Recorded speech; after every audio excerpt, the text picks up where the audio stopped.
Hi, I'm Aaron Cafaro, voice teacher, and you're watching Better Voice Student, a series devoted to helping you get the most out of your vocal development. Sometimes I encounter a student who sings very quietly in lessons. While this is often due to a myriad of factors such as the teacher-student rapport, the student's level of shyness, etc., it sometimes has to do with how they usually sing. If they're singing quietly in the lessons, they probably sing quietly all the time. Yes, there are instances when the student is simply being shy in the lessons and they need to come out of their shell a bit to reveal how they really sing, which might be louder, but this is sometimes not the case. They may actually sing that quietly outside of the lessons, and they must be helped. After asking a quiet singer more about their practice space, which is usually their living space, it becomes very clear that they don't feel comfortable singing out in this space.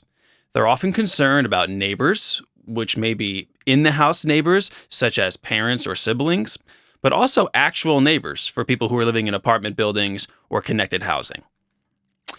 If these students do not figure out a way to be able to sing out, they will not progress vocally. They must create a scenario in which they feel comfortable making bold, even crazy sounds. For this exploration is crucial for one's vocal development. There are two main factors at play when dealing with people hearing you sing. Is the issue of people hearing you a you problem, meaning you are simply not comfortable with the idea that people can hear you sing and you're self-conscious? Or is your singing really causing a disturbance? Let's discuss the first concern. You're self-conscious about people hearing you sing. If you don't feel comfortable singing in your living space, you can go to a designated place meant for singing and or music making. This may be somewhere that rents rooms in which to hold music lessons or coachings, or maybe more of a rehearsal space for a band. Either way, you could rent a room for an hour or so, potentially use some audio equipment they have, and sing out. But this is probably not practical for the casual intermittent practice that you'll be doing. For this sort of spontaneous singing, you'll need to figure out a way to sing in your living space. First off, find the best place in your home in which to sing. This may be one's bedroom or a basement, or even more esoteric places like a closet. Now, why would you sing in a closet?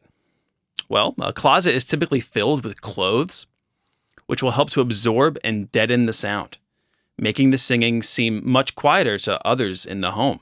In my apartment, for example, singing in the walk-in closet with the door closed practically soundproofs the singing, allowing no one to hear me, right? I can sing as loud as I want and nobody can hear me. You could also deaden the acoustics of your room by making it more like a closet. If your walls are barren with a lot of hard surfaces, it'll have a lot of loud reverberation, sound bouncing all around the room, in a sense amplifying the sound. But if you line the walls with soft surfaces, it'll help to reduce this reverb, absorbing the sound and making the room seem quieter. While these soft surfaces can be canvas paintings stuffed with towels, or even just blankets temporarily perched up while you sing, just to soften those surfaces a little bit and reduce that reverb. Also, bookshelves, especially with the spines of the books protruding at different levels, will help to diffuse the sound. Again, reducing room noise and making it seem a little quieter in there. The final and most real concern is you're simply self-conscious about people hearing you sing. I understand it could be difficult to freely practice while you know housemates can hear you. It can be at least distracting and, if not completely debilitating.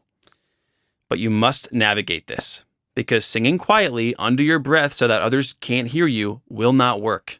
This is not an option. Don't believe me? I'll give you a practical example.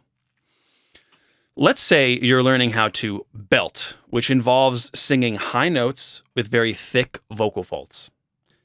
This coordination is very similar to calling out or even yelling.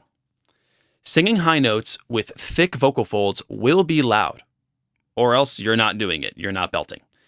It's true that you don't want to be too loud because then you might be pushing or over singing, but it must be loud enough.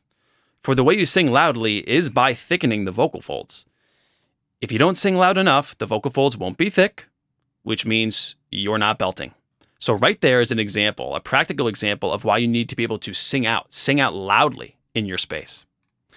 Learning how to sing involves making bold sound, even crazy sounds. It also requires vulnerability because you must be trying new things, new ways of singing. In fact, that's sort of the definition of improving your singing. You're learning to sing in new ways, which will involve a lot of crazy, seemingly embarrassing noises. But you must make these crazy noises with confidence because this exploration is what will help you grow.